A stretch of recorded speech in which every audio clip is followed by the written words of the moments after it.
वळूयात पुढच्या बातमीकडे। वडमाळ आदिवासी वाडीला स्वातंत्र्यानंतर पहिल्यांदाच रस्ता मिळालेला आहे। ग्रामस्थांच्या पाठपुराव्याला यश आलंय। रायगडच्या पेण तालुक्यामधील वडमाळ आदिवासी वाडीला स्वातंत्र्यानंतर पहिल्यांदाच रस्ता मिळालाय। दुर्गम डोंगराळ भागामध्ये वसलेल्या या वाडीतील नागरिकांचे रस्त्याअभावी हाल होत होते। आजारी व्यक्तीला डॉक्टरकडे नेणं देखील मुश्किल झालं होतं।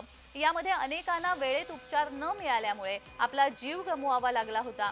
या रस्त्यासाठी ग्रामस्थांनी सामाजिक संस्थांच्या मदतीने आंदोलन पाठपुरावा केला आणि त्यानंतर आता रस्ता तयार करण्यात आलेला आहे। त्यामुळे ग्रामस्थांची वर्षानुवर्ष सुरू असलेली पायपीट थांबली आहे। रायगडमध्ये या आदिवासी वाडीला कित्येक दिवस रस्ताच नव्हता, अर्थात स्वातंत्र्यापासूनही रस्ताच नव्हता आणि आता या वाडीमध्ये रस्ता करण्यात आलेला आहे, काँक्रिटीकरण करण्यात आलेलं आहे आणि त्यामुळे या नागरिकांच्या अनेक समस्या सुटल्यात। रायगडमधल्या पेडमधील या वडमाळ आदिवासी वाडीला स्वातंत्र्यानंतर पहिल्यांदाच रस्ता मिळाला आहे। ग्रामस्थांच्या पाठपुराव्याला यश आलेलं आहे।